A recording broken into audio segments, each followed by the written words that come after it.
Hey there, Hay House Publishing. My name is Britton. I'm the author of OTUJA.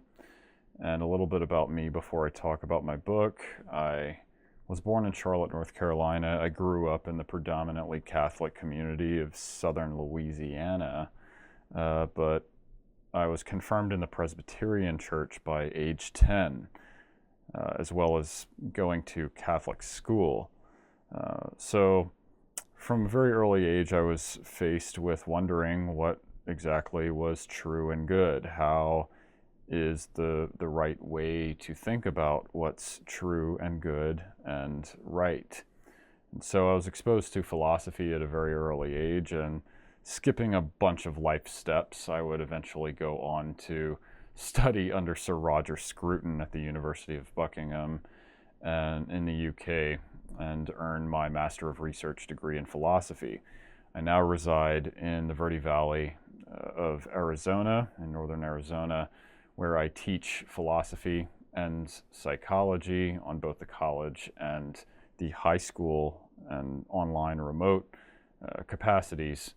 And I also do lots of other jobs, as well as being a professional musician. So my book, OTUJA, is an acronym. OTUJA is an acronym which stands for Observe, Think, Understand, Judge, Act. It's a 5-step process on how to maintain a rational yet emotionally attuned frame of mind, we'll say, no matter how turbulent one's environment is. In light of recent cultural distress in the West, caused by the implementation of and reactions to the subversion of divine values, OTUJA provides a personal grounding for one's own inner authority, fortifying one's intellectual discipline and inspiring interpersonal confidence.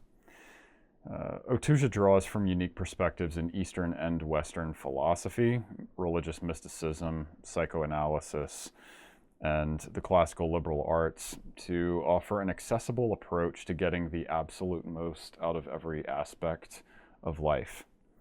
I believe that my audience will probably be a unique minority.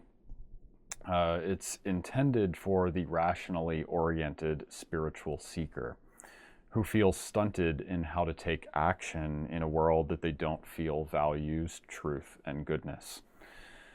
The reader will have already overcome philosophical materialism, ideally, and aspire to understand the world through this newfound lens in a more conceptually precise way, as well as how to let go of attachment to mental content altogether, which is one of the Zen principles that runs like a stream throughout all of my work.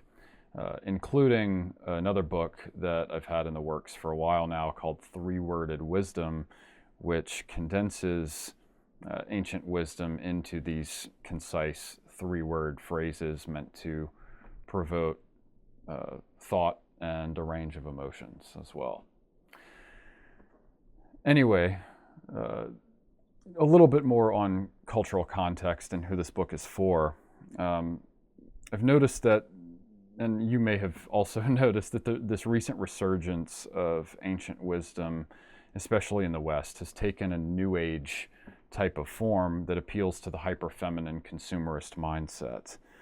And many serious spiritual aspirants, in my observation, do not resonate with this. OTUJA is fit for that seeker who has found that the majority of content on this topic and the teachers who produce it are, in fact, not much more than products of cultural fashion, which, contrary to their intentions, which may be good, actually reinforce the errors which delay individual spiritual growth. The average reader of OTUJA is unsatisfied with these trends and seeks deeper clarity in a minimalist style, informed by an unrelenting philosophy of life, which focuses on the divine authority within. Given the lack of content oriented toward men and the masculine life force, as well as much which overcompensates, The market is likely to be overwhelmingly male, with no specific age range, as there is no ideal point in life in which one might shift their values, discernment, and self-work for the betterment of humankind. So thank you, Hay House, for considering me and considering my book for publication. I really appreciate it. I hope you enjoy what you read in my book proposal. And if our relationship is to end here, I wish you all the best. Cheers. There we go.